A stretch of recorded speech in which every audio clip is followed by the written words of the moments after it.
What is ride? Ride ಅಂದರೆ ಏನು? ಇದನ್ನು ಒಂದು ಸಿಂಪಲ್ ಎಕ್ಸಾಂಪಲ್ ಮುಖಾಂತರ ನಾನು ಕೊಡ್ತೀನಿ. ಲೈಫ್ ಜೀವನ ಅನ್ನೋ ರೇಸಲ್ಲಿ ಗೆಲ್ಲಬೇಕು ಅಂದರೆ ನಾವು ಸುರಕ್ಷಿತವಾಗಿ ತುಂಬ ಜಾಗರೂಕತೆಯಿಂದ ದಾಳ ಹಾಕಬೇಕಾಗತ್ತೆ, ನಡಿಬೇಕಾಗತ್ತೆ. ಏನಕ್ಕೆ ಈ ಮಾತನ್ನ ಹೇಳ್ತಿದ್ದೀನಿ ಅಂದರೆ, ನಾವು ಜರ್ನಿ ಮಾಡಬೇಕಾದ್ರೆ ಒಂದು ರೈಡ್ ಹೋಗ್ತೀವಿ ಅಂತಂದರೆ ವಾಟ್ ಈಸ್ ರೈಡ್? ರೈಡ್ ಅಂದರೆ ಏನು? ಬೈಕ್ ರೈಡ್ ಆಗಲಿ, ಕಾರ್ ರೈಡ್ ಆಗಲಿ, ವಾಟ್ ಎವರ್, ಎಲ್ಲ ರೈಡ್ಗಳು ಒಂದೇ, ಬಟ್ ಡಿಫ್ರೆಂಟ್ ವೆಹಿಕಲ್ಸ್ ಅಷ್ಟೇ ಅಲ್ವಾ? ಬೇರೆ ಬೇರೆ ಗಾಡಿಗಳಾಗಿರ್ಬೋದು, ಬೇರೆ ಬೇರೆ ವಾಹನಗಳು, ಆದರೆ ಪಯಣ ಒಂದೇ ಆಗಿರುತ್ತೆ.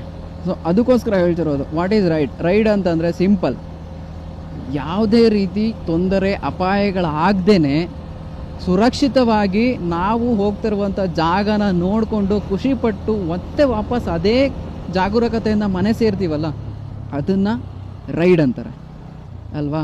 ಬೇಕಾಬಿಟ್ಟು ಒಟ್ರಾಶಿ ತಮ್ಗೆ ಹೆಂಗೆ ಬೇಕೋ ಹಾಗೆ ಗಾಡಿ ಓಡಿಸ್ಕೊಂಡು ಎಗ್ಗಾಮುಗ ಗಾಡಿ ಓಡಿಸ್ಕೊಂಡು ಹೋಗಿ ಲೈಫನ್ನು ಅಪಘಾತಕ್ಕೆ ಈಡು ಮಾಡ್ಕೋತೀವಲ್ಲ, ಅದು ಬೇಕಾ? ಅದು ರೈಡ್ ಅನ್ನಲ್ಲ, ಅದನ್ನು ಹುಚ್ಚಾಟ ಅಂತ ಕರಿತೀವಿ.